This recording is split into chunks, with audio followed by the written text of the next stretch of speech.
जय हिंद सर। जय हिंद बच्चों, इस समय आप लोग महामना इंस्टीट्यूट के यूट्यूब चैनल से जुड़े हुए हैं और इस चैनल में मैं आप सबका स्वागत करता हूं। आज हम लोग class 11th physics Hindi medium NCERT book के 15th चैप्टर तरंगे यानी वेव्स के आंकिक प्रश्नों का हम लोग अध्ययन कर रहे हैं इसमें।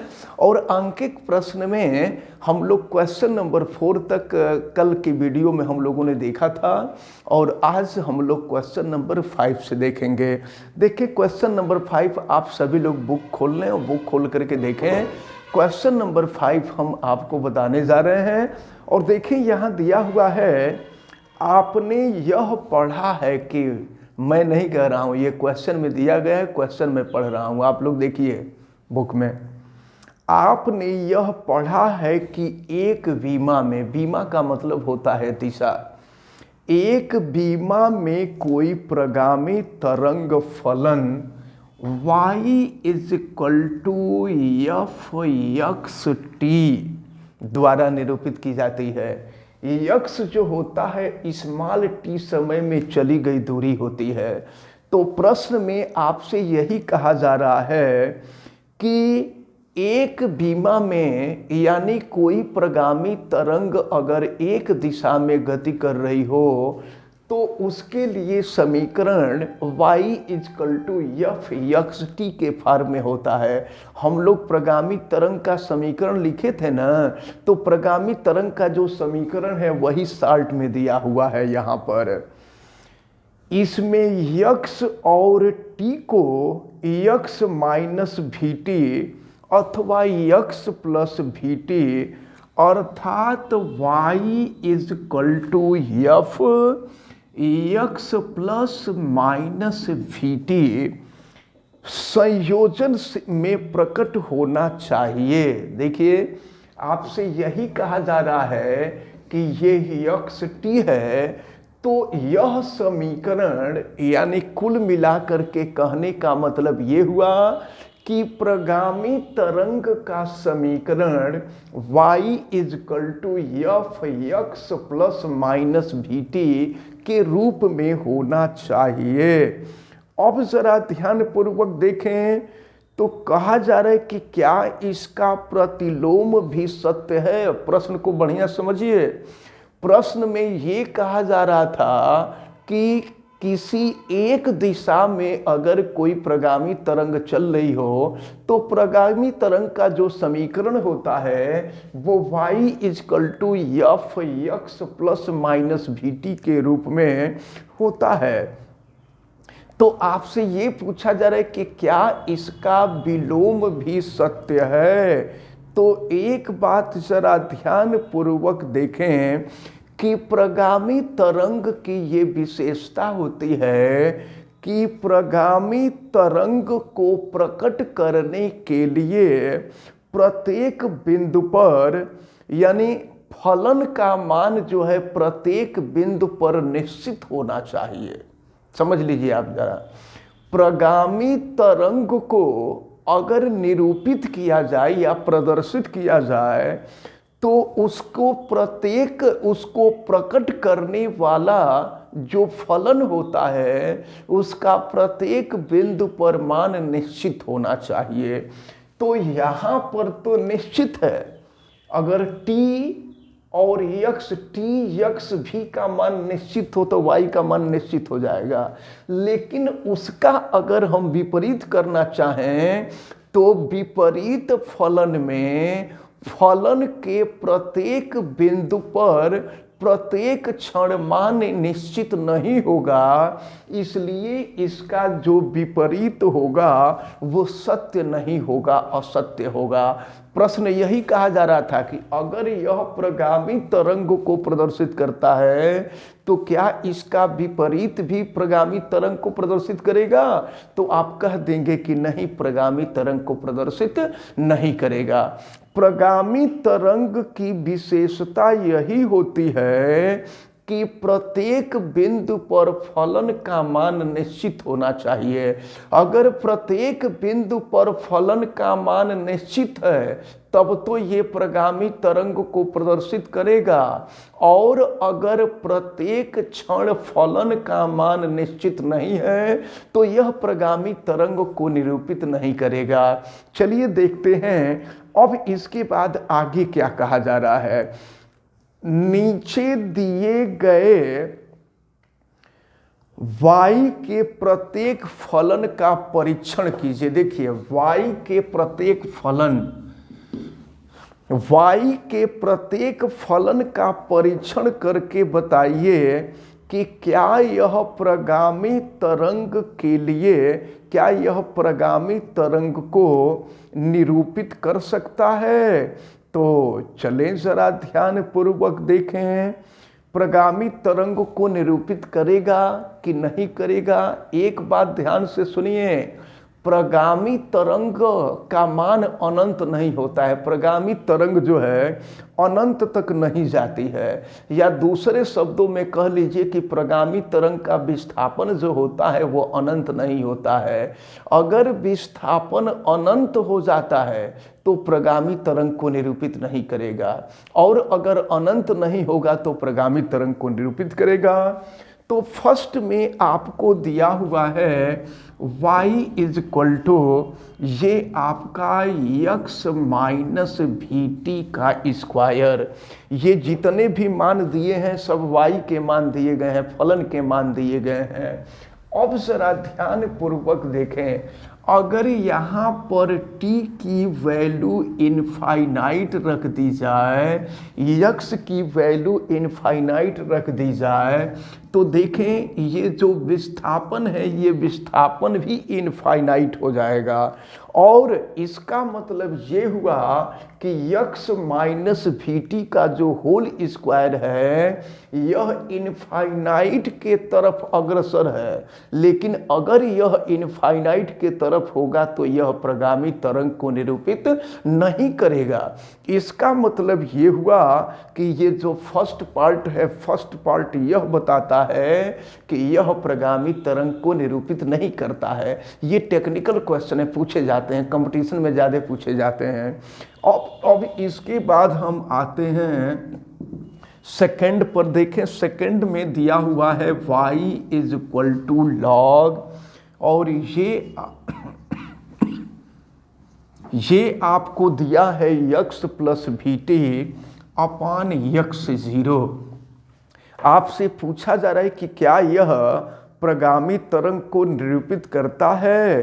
तो अब जरा ध्यान पूर्वक देखें, अब इसमें हम लोग देखें कि यह प्रगामी तरंग को निरूपित करेगा कि नहीं करेगा। तो इसमें भी वही t का मान और x का मान हम इनफाइनाइट रखेंगे। देखिए t की वैल्यू इनफाइनाइट और x की वैल्यू इनफाइनाइट रखा जाए तो ध्यान से देखें क्या होगा, यहाँ भी वही स्थिति होगी। जब t का मान इनफाइनाइट रखेंगे, x का मान इनफाइनाइट रखेंगे, तो यहाँ पर भी जो विस्थापन है यह विस्थापन इनफाइनाइट के तरफ अग्रसर होगा। अगर विस्थापन इनफाइनाइट के तरफ अग्रसर होगा, इसका मतलब ये हुआ कि यह भी प्रगामी तरंग को निरूपित नहीं करेगा। याद रखे रहिए, यही जांच करने का तरीका है। x और t दोनों को हम इनफाइनाइट रखेंगे, और y का मान अगर इनफाइनाइट आ गया तो प्रगामी तरंग को निरूपित नहीं करता है, और अगर y का मान इनफाइनाइट नहीं आता है इसका मतलब कि वो प्रगामी तरंग को निरूपित करेगा। तो फर्स्ट और सेकंड तो फिलहाल प्रगामी तरंग को निरूपित नहीं कर रहा है। अब इसके बाद हम आ जाते हैं थर्ड पे, और थर्ड पे देखें दिया हुआ है ये y is equal to 1 upon x plus VT दिया हुआ है। अब इसमें भी हम वैल्यू रखेंगे, t की वैल्यू इनफाइनाइट, x की वैल्यू इनफाइनाइट। तो देखें t की वैल्यू इनफाइनाइट, x की वैल्यू हम इनफाइनाइट रखते हैं। और देखिए आप जरा, ये इनफाइनाइट प्लस इनफाइनाइट इनफाइनाइट हो जाएगा। अब 1 अपान इनफाइनाइट याद रखे रहिएगा, किसी भी नंबर में इनफाइनाइट से भाग देते हैं तो उसका मान 0 होता है। तो अब देखिए यहाँ पर जो विस्थापन है वो 0 के तरफ अग्रसर है, जीरो के तरफ, जीरो से निरूपित करता है। तो अगर जीरो के तरफ अग्रसर है तो ये प्रगामी तरंग हो सकता है। अगर इनफाइनाइट के तरफ निरूपित करेगा तो प्रगामी तरंग नहीं होगा। अगर इनफाइनाइट के तरफ निरूपित करेगा, अग्रसर होगा, तो वह प्रगामी तरंग को निरूपित नहीं करेगा। लेकिन अगर इनफाइनाइट के तरफ अग्रसर नहीं होगा तो यह प्रगामी तरंग को निरूपित करेगा। इसका मतलब ये हुआ कि फर्स्ट और सेकंड केस जो है प्रगामी तरंग को निरूपित नहीं करता है, लेकिन थर्ड केस जो है प्रगामी तरंग को निरूपित करता है। तो इस प्रकार ये क्वेश्चन नंबर 5 हम लोगों का कंप्लीट होता है। देखते हैं क्वेश्चन नंबर 6 को। क्वेश्चन नंबर 6 में दिया है कि एक चमगादड़ वायु में 1000 किलो हर्ट्ज आवृत्ति की, देखिए ये चमगादड़ जो होती है रात में अपना शिकार करती है, और लोग सोचते हैं कि रात में तो दिखाई नहीं देता है और चमगादड़ को रात में दिखाई देता है। चमगादड़ को रात में दिखाई नहीं देता, इसी तरह से उल्लू को भी कहा जाता है। चमगादड़ जो होता है ये पराश्रव्य तरंगों को भेजता है, और जब उसके सामने, उसके रेंज में अगर कोई कीट पतंग आता है ना तो वो बेहोश हो जाता है, और बेहोश हो जाता है बस तुरंत जा कर के ये इसको पता चल जाता है कि कितने टाइम में चमगादड़ पराश्रव्य तरंगों को छोड़ता है। पराश्रव्य तरंगे जा करके उस कीट से टकराती हैं, टकरा करके वापस आती हैं, तो उसको पता चल जाता है कि तरंग के जाने और आने में इतना टाइम लगा है, इसका मतलब कि ये कीट इतनी ही दूरी पर है, और तुरंत वो झपट्टा मार करके उसको निगल जाता है। तो इस प्रकार से वो साइंटिफिक तरीके से अपना फूड तलाश करता है, अपना भोजन करता है। अब जरा ध्यान पूर्वक देखें तो एक चमगादड़ वायु में 1000 किलो हर्ट्ज आवृत्ति दी गई है, फ्रीक्वेंसी दी गई है। फ्रीक्वेंसी को हम जो है यन से प्रदर्शित करें, हालांकि यफ से भी प्रदर्शित करते हैं, यन से भी प्रदर्शित करते हैं। तो आवृत्ति आपको दी गई है 1000 किलो हर्ट्ज। ध्यान देखिए 1000 किलो हर्ट्ज, तो ये है 1000, और किलो हर्ट्ज को हर्ट्ज में बदलेंगे तो 1 किलो हर्ट्ज बराबर 10 का घात 3 हर्ट्ज होता है। ये 10 का घात 3 से गुणा कर देंगे तो ये हो जाएगा 10 टू द पावर 6 हर्ट्ज। तो ये आवृत्ति निकल गई। अब देखिए आगे, तो एक चमगादड़ वायु में 1000 किलो हर्ट्ज, 1000 किलो हर्ट्ज आवृत्ति के पराश्रव्य ध्वनि उत्सर्जित करता है।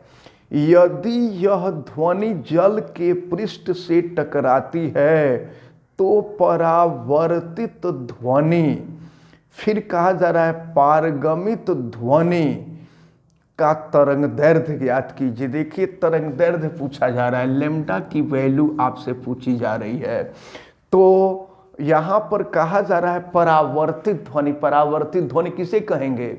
ध्वनि जाए और यहाँ पर ध्वनि जल के तल से, ध्वनि जाए और जल से टकरा करके वापस आए, तो जो ध्वनि वापस आती है उसको हम परावर्तित ध्वनि कहते हैं, और जो ध्वनि पानी के अंदर चली जाती है उसको हम पारगमित ध्वनि कहते हैं। तो जो तरंग वापस लौट करके आती है उसका तरंग दैर्ध्य पूछा जा रहा है, और जो ध्वनि पानी के अंदर चली जाती है उसका तरंग दैर्ध्य पूछा जा रहा है। दोनों का तरंग दैर्ध्य पूछा जा रहा है।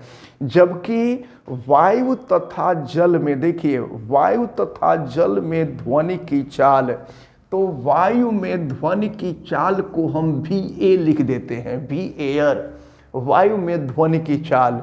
तो वायु में ध्वनि की चाल 340 मीटर पर सेकंड दिया हुआ है, और जल में ध्वनि की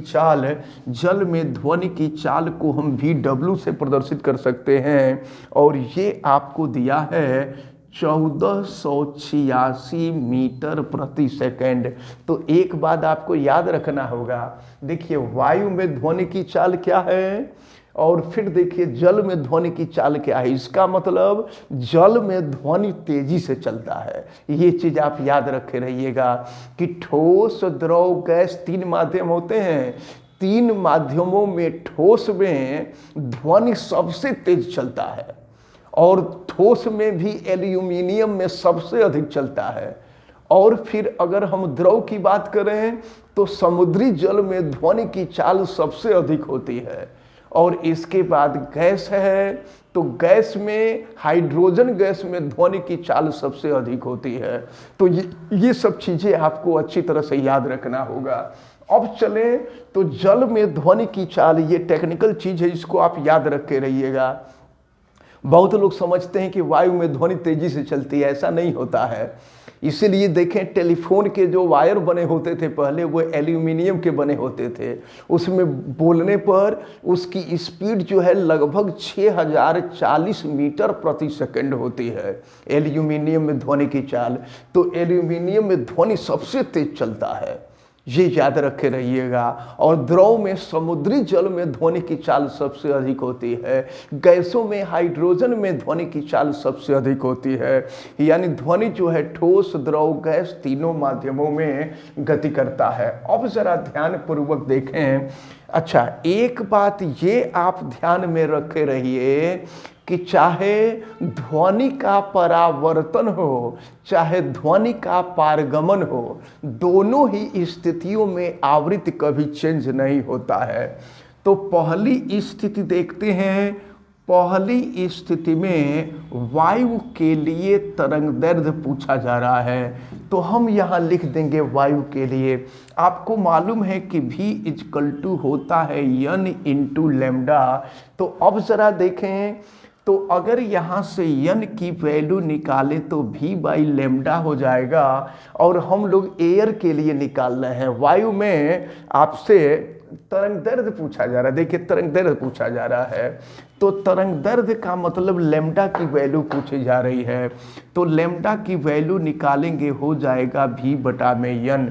तो ये हम लोग वायु के लिए निकाल रहे हैं, तो लैम्डा एयर हो जाएगा, ये VA अपान n हो जाएगा। आवृत्ति कभी चेंज नहीं होता। तो जब ध्वनि का परावर्तन होगा, ध्यान समझिए, जब ध्वनि का परावर्तन होगा तो ध्वनि वायु में चलेगा और जा करके जल से टकराएगा, और टकरा करके फिर वापस आएगा तो वायु में ही वापस आएगा। इसलिए यहाँ पर ध्वनि की जो चाल होगी वो वायु में ध्वनि की चाल के बराबर होगी। तो वायु में ध्वनि की चाल 340 मीटर पर सेकंड होती है और आवृत्ति आपने देखा है 10⁶। अब इसको हम सॉल्व कर सकते हैं। देखिए 10⁶ को हम ऊपर लेकर के चले गए, तो 10⁶ जब ऊपर जाएगा तो ये देखिए 340 और इंटू हो जाएगा ये आपका 10⁻⁻⁶। और एक काम करते हैं, आपको मालूम है कि विज्ञान की भाषा में दशमलव के पहले 1 अंक रखा जाता है। तो दशमलव के पहले 1 अंक रखने के लिए देखें, इसमें 100 से भाग और 100 से गुणा कर देंगे। तो 100 से भाग कर देंगे तो 3.40 और 100 से गुणा कर देंगे तो 10⁻⁻4 हो जाएगा। 100 का मतलब 10⁻2 हो गया, तो ये 10⁻⁻4 हो जाएगा और यहाँ पर ये मीटर में हो जाएगा। तो फर्स्ट में आपसे यही कहा जा रहा था कि परावर्तित ध्वनि का तरंग दैर्ध्य क्या होगा, तो परावर्तित ध्वनि का तरंग दैर्ध्य हम निकाल लिए। अब इसके बाद बी पार्ट देखते हैं। तो बी पार्ट में कहा जा रहा है पारगमित ध्वनि का तरंग दैर्ध्य, यानी ध्वनि, वह ध्वनि जो पानी के अंदर चली गई। तो पानी के अंदर जो ध्वनि की चाल होगी, पानी के अंदर ध्वनि की चाल बढ़ जाएगी। तो पानी के अंदर ध्वनि की चाल आपको मालूम है ये 1486 मीटर प्रति सेकंड होता है। तो चलिए इसी फार्मूले का हम प्रयोग करेंगे। लैम्डा W ये हो जाएगा आपका VW अपान n हो जाएगा। रख देते हैं वैल्यू तो ये हो जाएगा lambda W equal to V W, और वी डब्ल्यू की जो वैल्यू है 1486 और बटा में यन का मान तो वही 10⁻6 हो जाएगा। इसको हम ऊपर लेकर के चले जाएं तो देखें क्या हो जाएगा, ये 1486 और 10⁻6 हो जाएगा। फिर विज्ञान की भाषा में दशमलव के पहले एक अंक का रखना जरूरी होता है, तो दशमलव के पहले एक अंक लाने के लिए इसमें हम 1000 से भाग और 1000 से गुणा कर दें। अगर 1000 से भाग देंगे तो 1.48 हो जाएगा, 1.486 हो जाएगा। और फिर जो है 1000 से अगर हम भाग दिए और 1000 से गुणा कर दें तो 10⁻³ हो जाएगा, 10⁻³ मीटर। अगर इसको हम सुधारना चाहें तो जरा ध्यान पूर्वक देखें, लास्ट में नंबर 6 है और 6 जो है वो 5 से बड़ी संख्या है, तो उसको 1 मानकर उसके पीछे हम ला देंगे तो 1.49 इंटू 10⁻³ मीटर हो जाएगा। तो इस प्रकार आपसे पूछा जा रहा था कि परावर्तित ध्वनि का तरंग दैर्ध्य क्या होगा और पारगमित ध्वनि का तरंग दैर्ध्य क्या होगा। ये दोनों ध्वनियों का तरंग दैर्ध्य हमने ज्ञात कर लिया। क्लियर हो गया आप सभी लोगों को? Yes sir. देखते हैं क्वेश्चन नंबर 7 को। एक अस्पताल में ऊतकों में ट्यूमर का पता लगाने के लिए, कहीं कहीं देखिए ब्रेन ट्यूमर हो जाता है, फिर इसके साथ साथ जो है शरीर के अंदर किसी अन्य अंग में भी ट्यूमर हो जाता है। तो एक अस्पताल में ऊतकों में ट्यूमर का पता लगाने के लिए पराश्रव्य स्कैनर का प्रयोग किया जाता है। एक ऊतक में ध्वनि की चाल, देखिए ऊतक में ध्वनि की चाल दी गई है, भी की वैल्यू दी गई है और ये 1.7 किलोमीटर पर सेकंड दिया हुआ है। इसको मीटर पर सेकंड में बदल लें तो किलोमीटर को मीटर में बदलेंगे तो 1 किलोमीटर बराबर 1000 मीटर होता है और 1000 को हम 10⁻³ लिख सकते हैं। तो ये हो जाएगा 1.7 इंटू 10⁻³ मीटर पर सेकंड हो जाएगा। तो किलोमीटर पर सेकंड को हम मीटर पर सेकंड में कन्वर्ट कर लिए। तो इस ऊतक में ध्वनि का तरंग दैर्ध्य बताइए, इस ऊतक में ध्वनि का तरंग दैर्ध्य क्या होगा ये पूछा जा रहा है। स्कैनर की प्रचालन आवृत्ति दिया गया है और देखिए क्या दिया गया है, आवृत्ति यन होती है और ये 4.2 मिलियन हर्ट्ज दिया हुआ है, 4.2 मिलियन हर्ट्ज दिया है। तो मिलियन, 1 मिलियन बराबर 10⁻6 होता है। तो मिलियन को अगर हर्ट्ज में हम बदल दें तो ये हो जाएगा आपका 4.2 इंटू 10⁻6 हर्ट्ज हो जाएगा। तो तरंग दैर्ध्य पूछा जा रहा है तो इसी फार्मूले का यूज होगा V is equal to n into lambda. और देखें लेमडा इजकल टू होता है V अपॉन यन, तो V की वैल्यू हम रख दे रहे हैं 1.7 इंटू 10⁻³ और फिर यन की वैल्यू हम रख देते हैं 4.2 इंटू 10⁻6।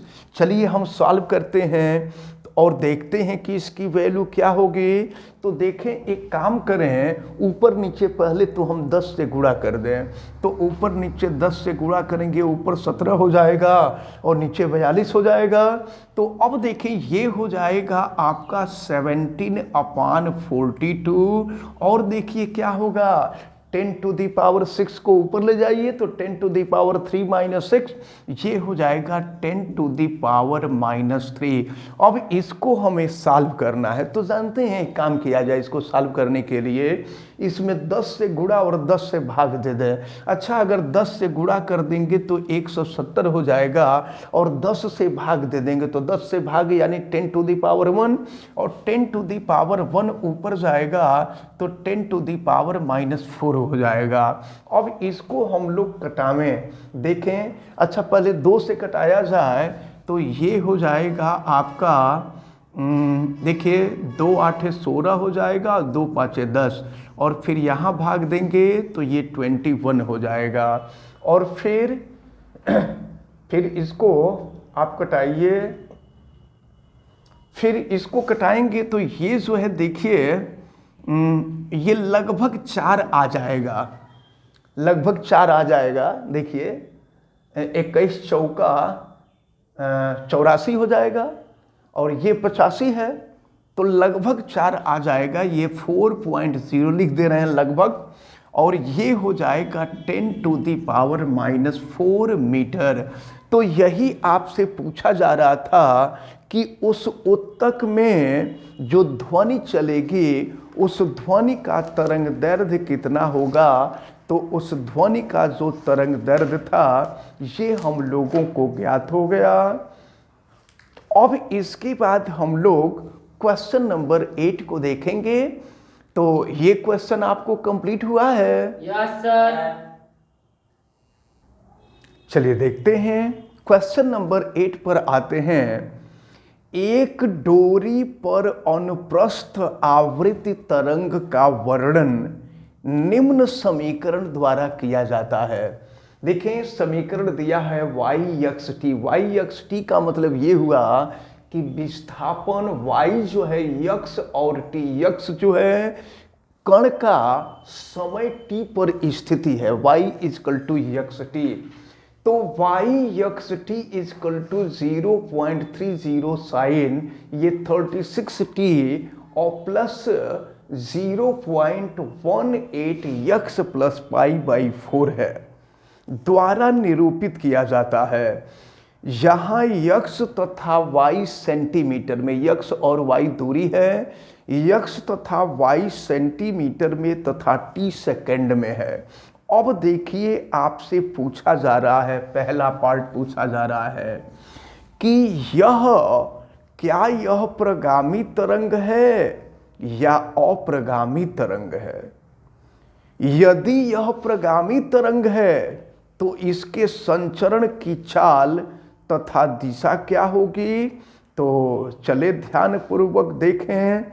तो हमें मालूम है कि प्रगामी तरंग का जो समीकरण होता है y = a sin ωt-kx हुआ करता था।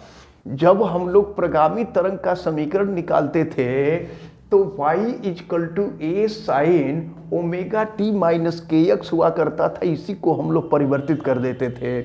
यह समीकरण यहाँ माइनस तब होता था जब प्रगामी तरंग यक्ष अक्ष के, जब प्रगामी तरंग यक्ष अक्ष के धन दिशा में चलती थी तब यहाँ माइनस हुआ करता था। हमने बताया था कि माइनस होगा इसका मतलब यक्ष अक्ष के धन दिशा की तरफ चल रही है और प्लस होगा तो यक्ष अक्ष के ऋण दिशा की तरफ चल रही है।